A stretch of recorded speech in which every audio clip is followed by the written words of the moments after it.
നമുക്കെന്നും സിനിമയുടെ ഒപ്പം നിൽക്കാം. ഇങ്ങനെയാണ് ആന്റണി മോഹൻലാലിനെ കൊണ്ട് പറയിപ്പിച്ചത്. ക്ഷമിക്കണം, മോഹൻലാൽ പറഞ്ഞത്. ആന്റണിയുടെ ഫേസ്ബുക്ക് കുറിപ്പ് പങ്കുവെച്ചുകൊണ്ടാണ് മോഹൻലാലിന്റെ ഇത്തരമൊരു അഭ്യർത്ഥന. എന്തായാലും ആദരണീയനായിട്ടുള്ള ആന്റണി അദ്ദേഹത്തിന്റെ ഫേസ്ബുക്ക് കുറിപ്പ് വായിച്ചപ്പോൾ പോങ്ങനൊരു കാര്യം മനസ്സിലായി. വ്യാസന് ശേഷം ആര്? ആ ഒരു ചോദ്യത്തിന് മുന്നിൽ പതറാതെ, ഒട്ടും തന്നെ സംശയം കൂടാതെ ഭാരത മഹാരാജ്യത്തിന് ഇനി ഉത്തരം പറയാം. ആന്റണി പെരുമ്പാവൂറാണ് ആധുനിക ഭാരതത്തിന്റെ അഭിനവ വ്യാസൻ. എനിക്ക് പക്ഷെ ഒരൊറ്റ സംശയമേ ഉള്ളൂ. ആന്റണി ആരെയാണ് വ്യാസനായി നിയോഗിച്ചിരിക്കുന്നതെന്നും മാത്രം. അങ്ങനെ ഒരു സംശയമേ എനിക്കുള്ളൂ. ആന്റണിയുടെ പേജിൽ കണ്ട ആ ബോൺസായി മഹാഭാരതത്തിന്റെ രചന നടത്തിയത് ആരായാലും, അതിന് ഏത് സുകുമാരന്റെ മകനായാൽ പോലും സംഗതി കണ്ടമാനം വൈറലായി. ആന്റണിയുടെ പേജിൽ കണ്ട ആ കുറിപ്പിന് മേൽ പഠനങ്ങളും നിരൂപണങ്ങളും വ്യാഖ്യാനങ്ങളും ഒക്കെ വലിയ അളവിൽ സംഭവിച്ചുകൊണ്ടിരിക്കുന്നു.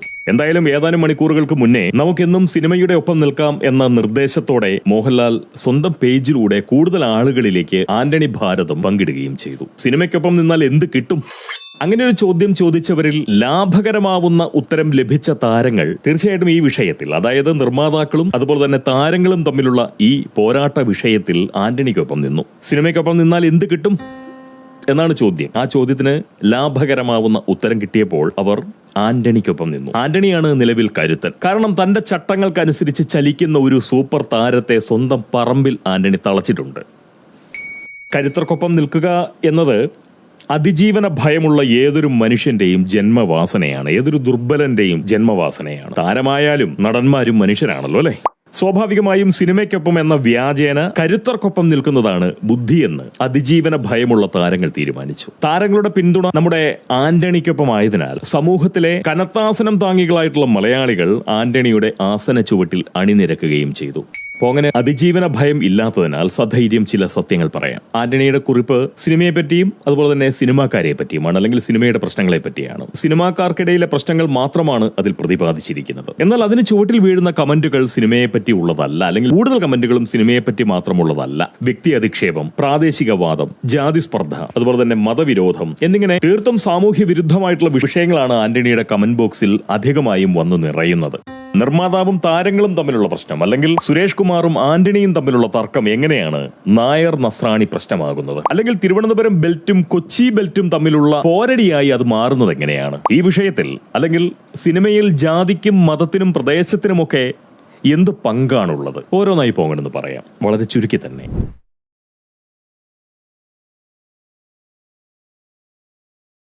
നമ്മുടെ നാട്ടിൽ അങ്ങനെ ഒരു ലോബി ഉണ്ടെന്ന് ആദ്യം പറഞ്ഞത് നിലവിൽ പരേതനായിരിക്കുന്ന അഭിനയ സാമ്രാട്ട് തിലകനാണ്. ആ ഫോണിൽ പറയുന്നത് ഞാൻ ഈ തിരുവനന്തപുരത്തുള്ളൊരു നായരാണ് എന്നാണ് അദ്ദേഹം പറഞ്ഞാണ്. ഞാനൊരു നായരാണ്, പക്ഷെ തിരുവനന്തപുരംകാരനല്ല. ഇവിടുത്തെ നായന്മാരിടയ്ക്ക് ഞാനൊന്ന് ജീവിച്ച് പൊയ്ക്കോട്ടെ, അതുകൊണ്ട് എൻ്റെ പേര് പുറത്ത് പറയരുത്. നിങ്ങളെ സിനിമയിൽ നിന്ന് പുറത്താക്കാൻ ആലോചിച്ചുകൊണ്ടിരിക്കുകയാണ് ഒരു കമ്മിറ്റി, ഞാനും അതിലുണ്ടെന്ന് അദ്ദേഹത്തിന്റെ തോന്നലാവാം. അങ്ങനെ തോന്നിയതല്ല, എനിക്ക് എൻ്റെ കയ്യിൽ സാഹചര്യ തെളിവുകളുണ്ട്. പക്കാ തെളിവല്ല ഞാൻ പറയുന്നത്, പക്കാ തെളിവ് ഒരിക്കലും ഉണ്ടാവില്ല. വിചാരമാവാം, അതല്ലെങ്കിൽ വിശ്വാസമാവാം, ഊഹമാവാം, അപകർഷതയുമാവാം, അനുഭവവുമാകാം, യാഥാർത്ഥ്യവുമാകാം, എന്തുമാകാം. തിലകൻ ഇഹലോകത്തില്ലാത്തതിനാൽ അദ്ദേഹത്തിന്റെ നിലവിലെ അഭിപ്രായം നമുക്കറിയാനും സാധിക്കില്ല. എന്തായാലും ചലച്ചിത്ര ലോകത്ത് സുടുക്കൾ പിടിയിടുന്നതിന്റെ തുടക്കകാലത്താണ് അത്തരമൊരു പ്രയോഗം തിലകന്റെ നാവിൽ നിന്നും വന്നതെന്നത് ഒരുപക്ഷെ യാദൃശ്ചികം മാത്രമാവാം.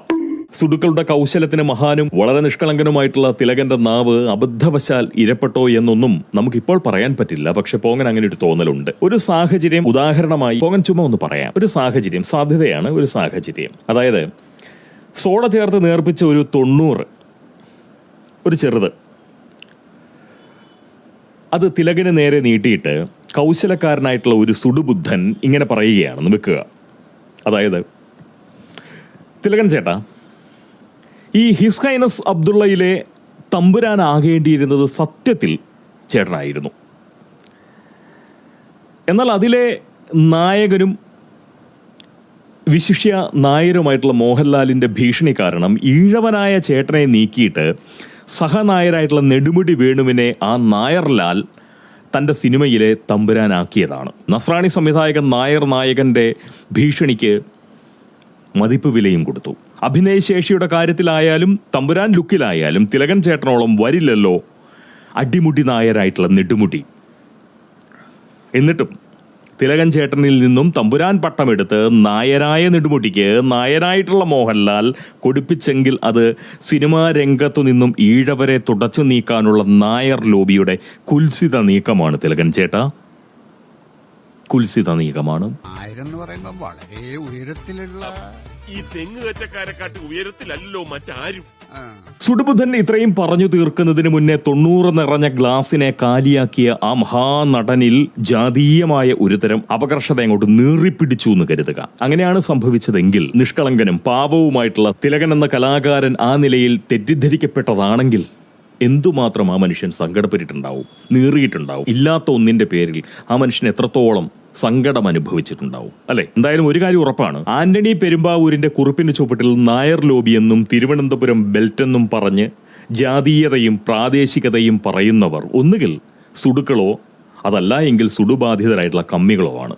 എന്തായാലും ഈ ചർച്ച ഇങ്ങനെ പോയാൽ വിഷവിഡ്ഢികളായിട്ടുള്ള ഈ സാമൂഹ്യ ദ്രോഹികൾ പറയുന്നത് നിഷ്കളങ്കരായിട്ടുള്ള ആളുകൾ തെറ്റിദ്ധരിക്കാനിടയുണ്ട്. അങ്ങനെ ഒരു തെറ്റിദ്ധാരണ വളരുന്നത് ഈ സമൂഹത്തിന് ആപത്താണ്. അതുകൊണ്ട് പോങ്ങൻ സ്വല്പം വിവേകത്തോടുകൂടി ഒരു സത്യം പറയാം. ഈ നായർ ലോബി എന്നത് മതരാഷ്ട്രം സ്വപ്നം കാണുന്ന സുടുക്കളുടെ സംഭാവനയാണ്. അതിൽ സത്യമില്ല. മോഹൻലാൽ, സുരേഷ് കുമാർ, പ്രിയദർശൻ ഇവരെല്ലാം ചേരുന്നതാണ് നായർ ലോബി എന്നാണ് സുടുക്കളും സുടുബാധിതരായിട്ടുള്ള അന്തംകമ്മികളും പറഞ്ഞു വെക്കുന്നത്.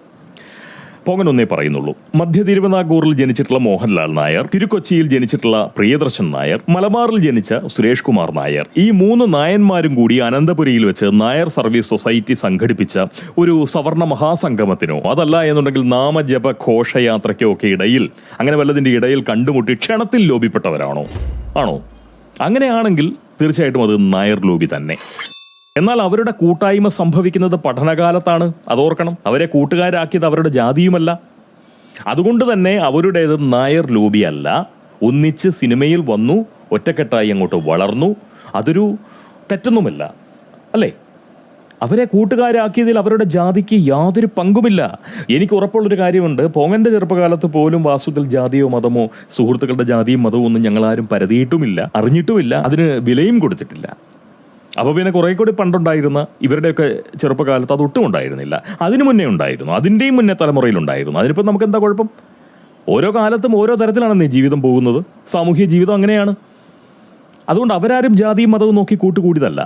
അവരുടേത് വെറും സൗഹൃദ ലോബി മാത്രമാണ്, വെറും സൗഹൃദ ലോബി. അവരെ കടുത്ത നായർ പ്രേമികളായി ആരോപിക്കുന്നവർ അവരുടെ ജീവിത പങ്കാളികളെ തീർച്ചയായിട്ടും ഒന്ന് നോക്കണം.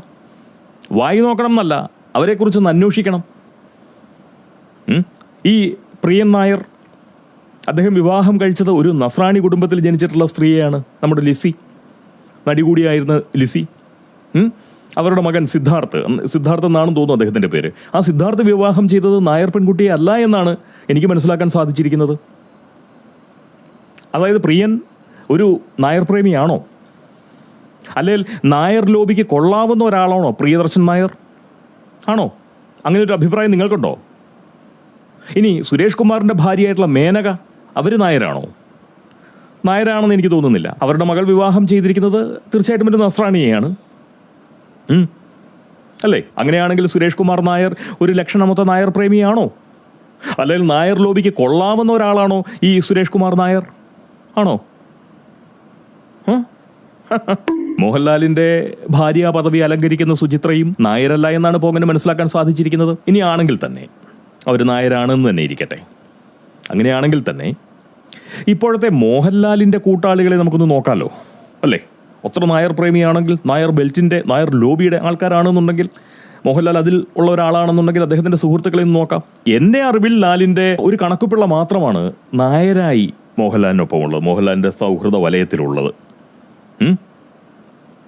ലാലിന്റെ മുഴുവൻ സമയ സ്നേഹിതനായിട്ടുള്ള ഒരു നിർമീശൻ ഉണ്ടല്ലോ, നിർമീശൻ, ഒരു ഹംസം, ഈ സമീർ എന്നോ മറ്റോ ആണ് അദ്ദേഹത്തിന്റെ പേരെന്ന് തോന്നുന്നു. ആ സൗഹൃദ ഹംസത്തിന്റെ പേര് സമീർ എന്നോ മറ്റോ ആണെന്ന് തോന്നുന്നു അല്ലേ. പിന്നെയുള്ളത് നമുക്കറിയാം, ആന്റണി സാറും അദ്ദേഹത്തിന്റെ ബന്ധുക്കളും അങ്ങനെയൊക്കെയുള്ളവരുമാണ് ഈ മോഹൻലാൽ നായരുടെ വലയത്തിലുള്ളത് അല്ലേ. അതായത് മോഹൻലാൽ നായരുടെ ജീവിത പരിസരത്ത് പോലും ഒരു നായരെ കാണാൻ കിട്ടില്ല. സംഗതി കിട്ടിയോ? എന്ന് മാത്രവുമല്ല, നായരായതുകൊണ്ട് മാത്രം തക്കം കിട്ടിയാൽ പോലും തന്നെ ഒന്ന് സഹായിക്കില്ല എന്ന് വിലപിക്കുന്ന ഒരു നായർ സഹോദരൻ മോഹൻലാൽ നായർക്കില്ലേ? ഒരു നായർ സഹോദരൻ ഒരു നിലയ്ക്കും സഹായിക്കുന്നില്ല, ഞാനൊരു നായരായി പോയത് കൊണ്ട് തക്കം കിട്ടിയാൽ പോലും സഹായിക്കുന്നില്ല എന്ന് പറഞ്ഞ് വിലപിക്കുന്ന ഒരു സഹോദരൻ ഇല്ലേ മോഹൻലാൽ നായർക്ക്? അങ്ങനെയെല്ലാമുള്ള ഈ മോഹൻലാൽ നായർ വകയ്ക്ക് കൊള്ളാവുന്ന ഒരു നായർ പ്രേമിയാണോ? അല്ലെങ്കിൽ നായർ ലോബിക്ക് കൊള്ളാവുന്ന ഒരാളാണോ ഈ മോഹൻലാൽ നായർ? ആണോ? മതം നോക്കി കൂട്ടും കൂട്ടായ്മയും കുത്തിത്തിരിപ്പും ഒക്കെ ഉണ്ടാക്കുന്ന സുഡുക്കൾക്ക് തങ്ങളെപ്പോലാണ് സകലരും എന്ന തോന്നലുണ്ടാവുന്നതിൽ അതിശയമില്ല. സ്വാഭാവികമായിട്ടുള്ളൊരു സംഗതി മാത്രമാണ്. അത് മതം മാത്രമല്ല, മനഃശാസ്ത്രവും കൂടി അതിൽ ഇടപെടുന്നുണ്ട്. എന്നാൽ പൊതുസമൂഹം ആ നിലയിൽ കാര്യങ്ങളെ അങ്ങോട്ട് ദയവായി കാണരുതെന്ന് പറയുന്നൊരു അഭ്യർത്ഥനയാണ് പോങ്ങിന് പങ്കുവയ്ക്കാനുള്ളത്. ഇനിയിപ്പോൾ തിരുവനന്തപുരം ബെൽറ്റിനെ കുറിച്ചൊന്ന് പറഞ്ഞു നോക്കാം.